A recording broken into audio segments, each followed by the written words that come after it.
नमस्कार, स्वागत है झारखंड और देश दुनिया की बड़ी खबरों में। झारखंड कैबिनेट की बैठक में 35 प्रस्तावों पर लगी मुहर। झारखंड के मुख्यमंत्री हेमंत सोरेन की अध्यक्षता में मंगलवार को झारखंड कैबिनेट की अहम बैठक संपन्न हुई, जिसमें 35 प्रस्तावों पर मुहर लगाई गई है।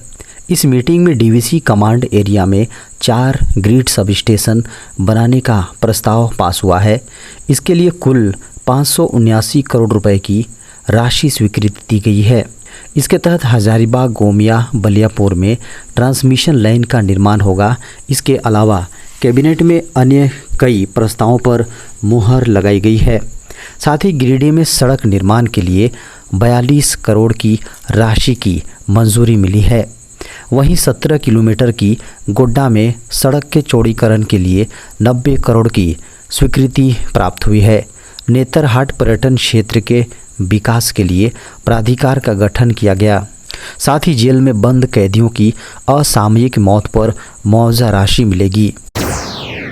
झारखंड के कई जिलों में 14 जुलाई तक भारी बारिश की संभावना। झारखंड के जिलों में भारी बारिश की संभावना जताई गई है। मौसम विभाग के द्वारा कहा गया है कि अब तक सामान्य से 46 डिग्री कम बारिश हुई है।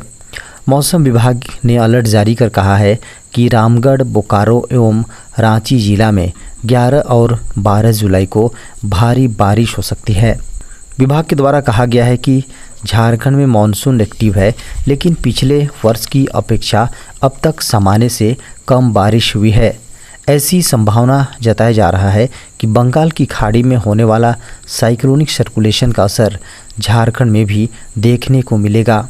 साथ ही आंध्र प्रदेश, पश्चिम बंगाल, झारखंड एवं उड़ीसा के कुछ भागों में आने वाले 4 दिनों में भारी बारिश की चेतावनी जारी की गई है।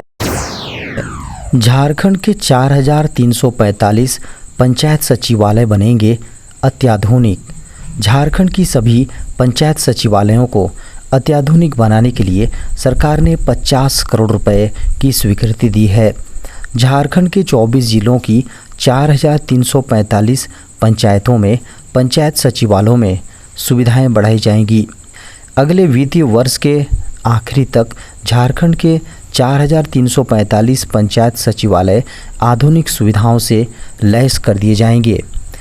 प्लान के अनुसार सुविधाओं में बुनियादी ढांचे के उन्नयन में सभी ग्राम पंचायत सचिवालय भवनों तक पक्की सड़कें, प्रज्ञा केंद्र, एटीएम, भुगतान बैंक, भारतीय डाक बैंक शाखा, बैंकिंग संवाददाता, पोस्टपेड नेट कनेक्शन के माध्यम से इंटरनेट सुविधाएं, लगभग 100 की गति से वाईफाई कनेक्शन शामिल होंगे। जीएसटी काउंसिल में लिए गए 4 बड़े फैसले। जीएसटी काउंसिल की 50वीं बैठक मंगलवार को नई दिल्ली के विज्ञान भवन में संपन्न हुई।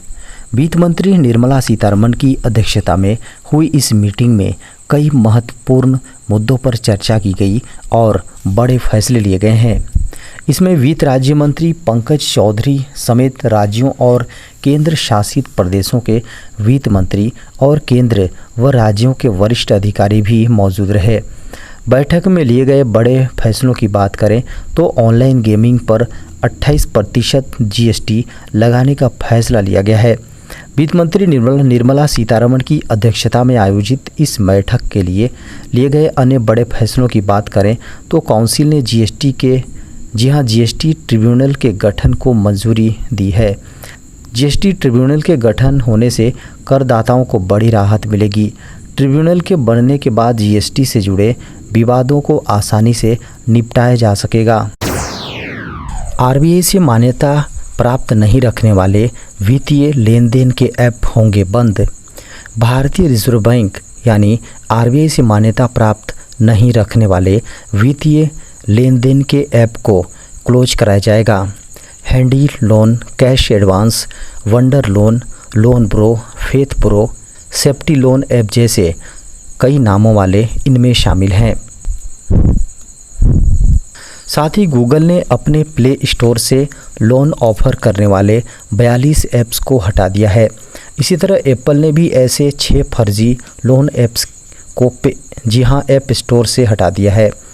कर्नाटक सरकार ने सोमवार को विधान परिषद को गूगल प्ले स्टोर से की गई इस कार्रवाई की जानकारी दी है। मीडिया की खबरों को माने तो ये लोन ऐप्स आम लोगों को परेशान कर रहे थे। बताया गया है कि राज्य सरकार ने ऐसे ऐप्स के खतरे को रोकने के लिए कई कदम उठाए हैं। खबरों को माने तो सरकार ने इस मुद्दे को केंद्र और गूगल के साथ उठाया है, यह सुनिश्चित करते हुए कि 42 ऐसे ऐप्स को प्ले स्टोर से हटा दिया गया है। ऑनलाइन गेमिंग पर अब लगेगा 28% कर। जीएसटी परिषद ने ऑनलाइन गेमिंग, कसिनो और घुड़दौड़ में दांव पर लगाई जाने वाली पूरी राशि का 28% की दर से टैक्स लगाने का मंगलवार को निर्णय लिया है। जीएसटी परिषद ने तय किया है कि ऑनलाइन गेमिंग, कसिनो और घुड़दौड़ में बाजी लगाते समय की समूची राशि पर 28% की दर से टैक्स लगेगा। वित्त मंत्री ने कहा कि परिषद ने कैंसर के इलाज में इस्तेमाल होने वाली डायनोटिक्सीमैब दवा और दुर्लभ बीमारियों के इलाज में इस्तेमाल होने वाले विशेष चिकित्सीय खाद्य उत्पाद के आयात पर जीएसटी से राहत देने का निर्णय लिया है। खबरों को माने तो ऑनलाइन गेमिंग, कसिनो और घुड़दौड़ को जुआ और सट्टे की तरह कार्रवाई के लायक न माने जाने के लिए जीएसटी कानून में जरूरी बदलाव किए जाएंगे। समान नागरिक संहिता पर विधि आयोग को मिले 46 लाख सुझाव। देश में समान नागरिक संहिता यानी यूसीसी पर विचार भेजने की समय सीमा 2 दिन में ख़त्म होने के बाद विधि आयोग को अब तक लगभग 46 लाख प्रतिक्रियाएं मिल चुकी हैं। आयोग आने वाले दिनों में कुछ संगठनों और लोगों को व्यक्तिगत सुनवाई के लिए बुला सकता है। खबरों को माने तो सोमवार शाम तक समिति को लगभग 46 लाख प्रतिक्रियाएं मिल चुकी थी। विधि आयोग ने 14 जून को राजनीतिक रूप से संवेदनशील इस मुद्दे पर सार्वजनिक और मान्यता प्राप्त धार्मिक संगठनों सहित हितधारकों से राय मांगकर एक नई परामर्श प्रक्रिया शुरू की थी। इससे पहले 21वें विधि आयोग ने इस मुद्दे की जांच की और 2 मौक़ों पर सभी हितधारकों के विचार मांगे। 21वें विधि आयोग का कार्यकाल अगस्त 2018 में ख़त्म हो गया था। इसके बाद अगस्त 2018 में परिवार कानून के सुधार पर एक परामर्श पत्र जारी किया गया था। आयोग ने एक सार्वजनिक नोटिस में कहा था, चूँकि इस विषय की प्रासंगिकता और महत्व व इस विषय पर अदालत के विभिन्न आदेशों को ध्यान में रखते हुए उक्त परामर्श पत्र जारी होने की तारीख से 3 साल से अधिक समय बीत चुका है, इसलिए भारत के 22वें विधि आयोग ने इस विषय पर नए सिरे से विचार करना उचित समझा। सरकार ने 2025 से एसी ट्रक केबिन को अनिवार्य करने की मसौदा अधिसूचना की जारी। केंद्र सरकार ने ट्रकों के केबिन में एयर कंडीशनिंग यानी एसी सिस्टम को अनिवार्य करने के मसौदे की अधिसूचना जारी कर दी।